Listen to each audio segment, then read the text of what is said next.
All right, let's dye a base.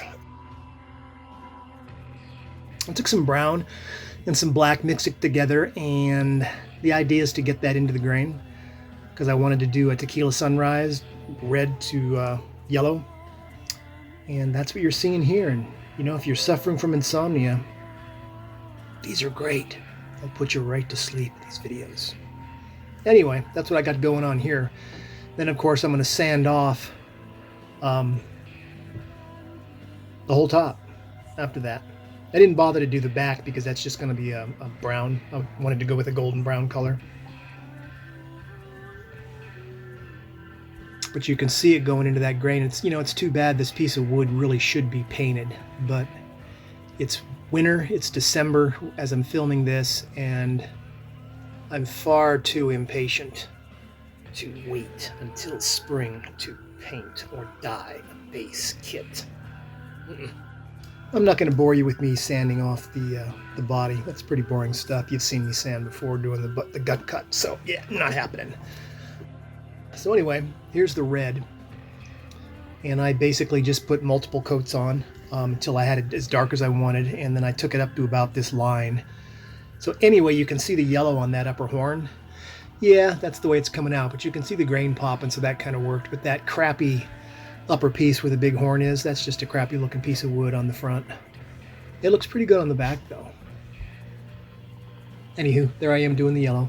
Raw excitement here, and then I just basically blend it on into the red, and then I get an orange by mixing the yellow with the red. So I'm going to get that red, orange to yellow, that tequila sunrise fade that I wanted to get. And you just basically blend it. You can use a rag with a little water like I did before to, you know, fade out those lines. Just depends on what you want to do. You can, you know, add more yellow, make it more orange. So there it is, looking pretty darn spiff, if I must say so myself. Sadly, this kit comes with a really big pick guard, which covers all of the good-looking wood on the front pretty much.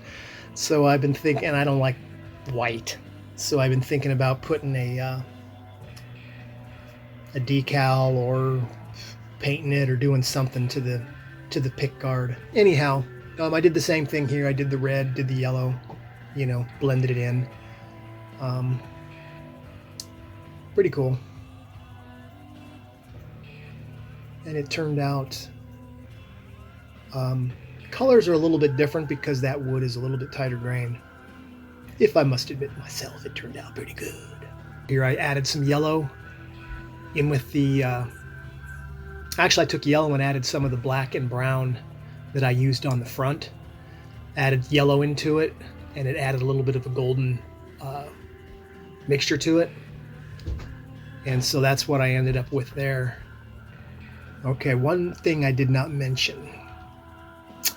Remember in the front I sanded off that coating? Okay, if you don't do that, like on the back, when the water hits the wood, you're going to get a lot of grain rise. So it's like little spiky bits coming up, and you're going to have to sand it off. I just used some steel wool to quickly get that taken off before I, was done. So you just remember that. Now, the neck was interesting because it's roasted. It's a roasted maple neck, and it's got those little flame accents from the, I would assume is the oven that they roast the neck in, thus the name, roasted neck, I don't know. And that turned out pretty cool. I like the way that turned out. There it is there, that's pretty cool.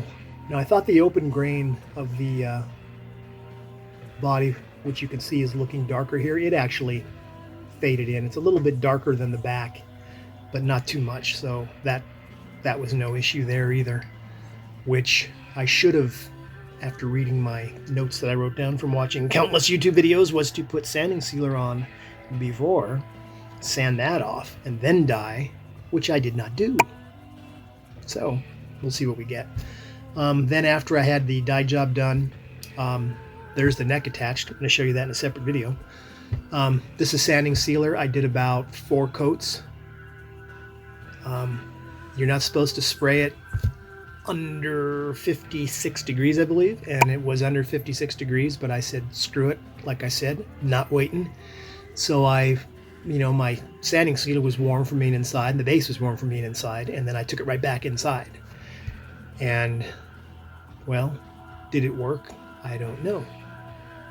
At this point, I'm not sure. Not sure. A little hack. So that's the cap from my sanding sealer, and it fits right in that forward pickup cavity, and it balances the base perfectly. So you can paint the front or whatever you're doing to the front of the guitar, flip it over, do the back, and then you can let it dry like this, and it's not resting on anything where you might get paint transferring to your, or paper transferring to your paint or whatever. So that's pretty cool. But there it is. That's looking good. This is me putting on the grain filler. Now what's weird is, going back to the sanding sealer, is the grain filler is water based, and it's bringing up some of the color. So I don't know why, since I put like 4 coats of sanding sealer on, albeit not heavy ones, because they said, oh, don't put heavy ones on there. So I didn't, and yeah, and I tried to put it on as even as I could, so when I sand, I shouldn't have to sand too much off.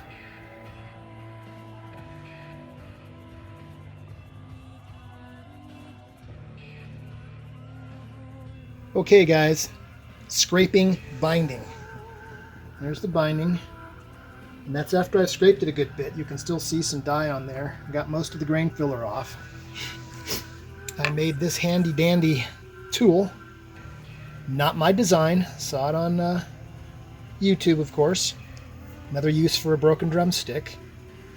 And I'm going to tell you, scraping binding sucks. It's no fun. Yeah, I wish I would have done something different. Anyway, I'm not going to bore you with it, but... Alright, the binding is scraped. It's looking pretty good everywhere. This tool, yeah, you're going to need this. You can see I have it set there for doing the real fine edge here.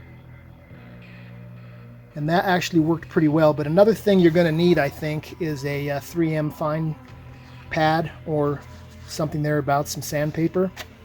Because after you do all the scraping, the edge of the binding is kind of sharp. And so I just went around and rounded it out. And around here was particularly difficult. You can see I scratched it, which frickin' pisses me off.